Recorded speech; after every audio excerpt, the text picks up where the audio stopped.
Red Kettle campaign started in the late 1800s in San Francisco when a Salvation Army officer took a huge soup pot and set it up on the shores looking to fundraise so he could actually provide a meal for those less fortunate. And it's evolved throughout the years to now the kettles and the pots that we have today, and fundraising in all of our grocery stores, our malls, and things like that. Because of the storm we experienced, we had to pull all the volunteers out of their positions just for their own safety. We also had travel bans, so normally in the Southtown stores, no one were able to get to their sites. So we just wanted to keep everyone safe, but we did lose those fundraising days that are very important to us before Thanksgiving. Normally we have 34 days total that we bell ring. We don't ring on Thanksgiving and we don't ring on Sundays. So already that's a very tight time frame, you know, for an 8 to 10 hour shift where we do bell ring. So we completely lost 4 full 12-hour days that will really affect us, and we do not ring after Christmas Eve, so we've lost that. The Salvation Army is out only during the holidays, but the money that we raise during those 34 days is used for the entire year. And it's all used for our grassroots programs in the neighborhoods. Food pantries, community meals, kids programming, keeping kids off the streets.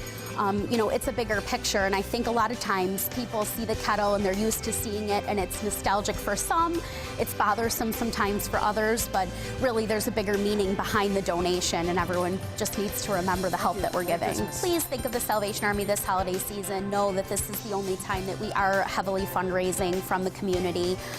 We are doing the most good in the community with every dollar. 82 cents of every dollar is put actually toward the community and our good work. So thank you for supporting us.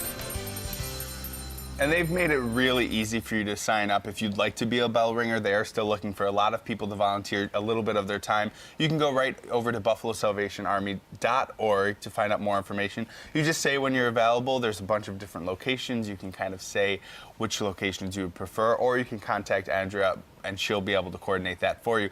2 things that I found really interesting with the red kettles is if you think about how much they raise, and it's in the thousands and thousands of dollars, and you think about what people are donating, it's usually their spare change, their dollar. So that just shows how generous the Buffalo community is. And the other story that I took away is personally, I find myself very just used to seeing the kettles, so I don't necessarily acknowledge them or acknowledge the bell. So yesterday, I made sure that if I saw one, that I dropped my loose change, and just to get over the fact that it's not just there to be a part of the holiday or something to be used to. It's to raise money for so many great parts of the organization that they do right here in Western. And I think you can give electronically now too. They have an app as well, so they're entering the new millennium. They're making it easy for you. But you know, when you go out, people don't always have cash. If you're at Tops, if you're at Wegmans, or wherever you see those red kettles, you just cashed out.